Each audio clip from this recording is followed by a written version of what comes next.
For a long time, I don't think hydroponics was the answer. To me, it felt overhyped, overly technical, and kind of disconnected from the way food has always been grown. Soil felt natural, soil felt right, and hydroponics felt like one of those things that looks awesome on YouTube, but doesn't really belong in a serious conversation about food sustainability.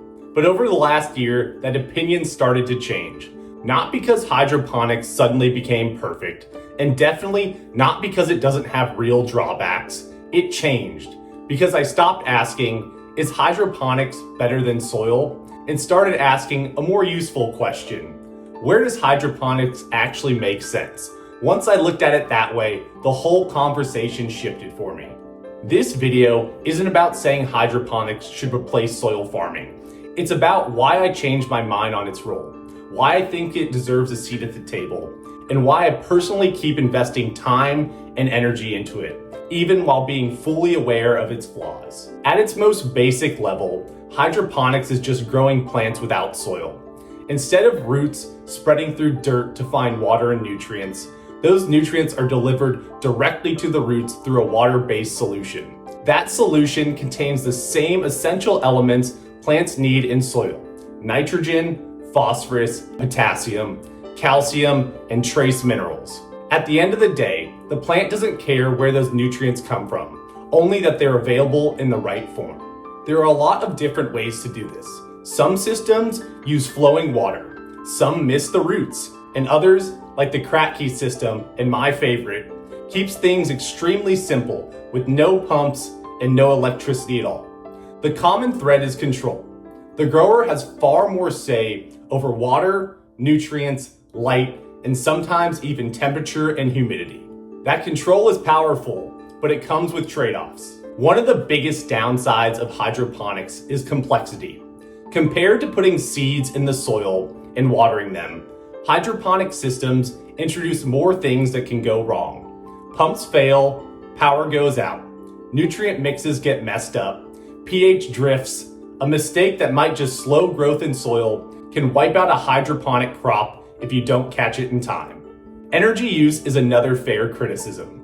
Many hydroponic farms rely heavily on artificial lighting, climate control, and automation. That electricity has to come from somewhere, and depending on the energy source, it can eat into some of the environmental benefits. If a system is running entirely on fossil fuel-based power, it's reasonable to question how sustainable is it really. And that leads to another criticism that deserves real attention: where hydroponic nutrients actually come from. Most commercial nutrient salts are manufactured, and that process takes energy. Nitrogen fertilizers, for example, are commonly produced using the Haber-Bosch process, which is energy intensive and relies heavily on natural gas.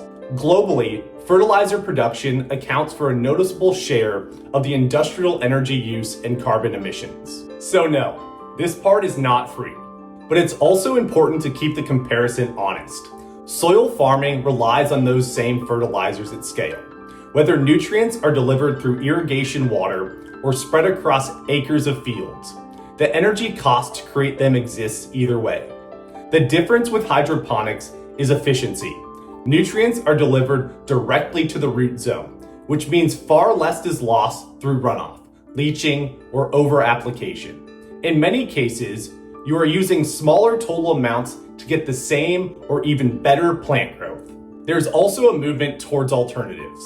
Some growers are experimenting with organic inputs, mineral recycling, and waste-derived nutrient sources to reduce reliance on energy-heavy synthetic fertilizers. It's not mainstream yet, but it's actively being worked on. Hydroponics is still evolving, not pretending to be a finished solution. Then there's the plastic. Modern hydroponics uses a lot of it. Channels, reservoirs, tubing, net pots, it adds up fast. Over time, some of that plastic degrades and becomes waste. There are real concerns around durability and microplastics. This isn't something that should be brushed off or ignored. Another belief is that hydroponic food is less nutritious than soil-grown food. Since the plants aren't grown in soil, people assume something important must be missing. That concern makes sense, but the reality is more nuanced. When you actually look at the research comparing nutrient content between hydroponic and soil-grown produce, there's no clear winner. Multiple studies show hydroponically grown leafy greens can have similar and sometimes higher levels of certain vitamins and minerals. Other studies show minimal differences that depend more on plant variety, harvest timing, and growing conditions than whether soil was used at all. What really matters is nutrient availability. In soil farming, nutrients depend on soil quality, microbial life, organic matter, and proper fertilization. In hydroponics, nutrients are immediately available in a form the plant can absorb. That doesn't make one method automatically better, but it does mean hydroponics isn't inherently less nutritious.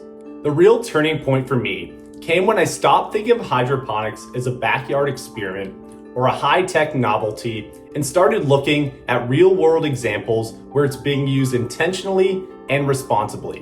One of the best examples of that is Vermilion Farms in Copland, Texas, and it completely changed how I think about scale and efficiency. They're growing the equivalent of 10 acres worth of produce inside a 4,300 square foot greenhouse. That's not a small improvement, that's a fundamental shift in how space can be used. Their greenhouse doesn't feel like what most people picture when they think of industrial farming. It's bright, clean, full of life, with plants growing vertically all the way up to the ceiling. They grow leafy greens, herbs, and flowering vegetables without pesticides, without chemicals, and using a fraction of the water required by traditional farming. What stuck with me wasn't the technology, but the implications. If you can grow that much food in that small of a footprint, you don't have to clear as much land. You don't have to turn acres of natural habitat into farmland. You can feed people while leaving ecosystems intact, something traditional farming struggles with at scale, especially near cities. That's where hydroponics really started to make sense to me. Not as a replacement for soil farming, but as a complement. There are crops that belong in the ground. There always will be. But there's also situations where hydroponics solves problems that soil just can't. Water use is a big one. Agriculture uses a massive share of the world's fresh water, and hydroponic systems, especially closed-looped ones, can use up to 90% less water. That water isn't lost to runoff or evaporation, it's reused. In a drought-prone area, that matters. Then there's food miles. Hydroponic farms can be built close to where people actually live. That means less transportation, less refrigeration, and fresher food. A head of lettuce grown 10 miles from a city and harvested the same day hits differently than one shipped across the country. On a personal level, my own hydroponic setup changed as I learned more. I became more critical of plastic-heavy designs and started asking how I could reduce that footprint. In my crack key setup, I use a stainless steel hotel pan with a wooden cover, and I'm planning to integrate silicone net pots instead of traditional plastic ones. Silicone lasts longer, handles heat better, and doesn't need to be replaced nearly as often. Hydroponics doesn't have to be complicated, plastic heavy, or energy hungry. It can be scaled down, thoughtfully designed, and built to last. It also has a huge educational upside. You see cause and effect almost immediately, and you learn what plants actually need, not just what tradition says they need. That knowledge carries over into soil growing too. Changing my opinion on hydroponics didn't mean giving up on soil or pretending this technology is perfect. It meant recognizing that our food system is complicated and won't be fixed by a single solution. Seeing farms like Vermilion Farms experimenting with low plastic systems myself and digging into the data helped me let go of my initial bias. Hydroponics isn't the enemy of nature. In the right context, it's just another tool, and a pretty useful one, for growing food more efficiently while protecting the land around us. Hope you guys like this video. If you can just hit that subscribe button, I really appreciate it. And as always, happy growing.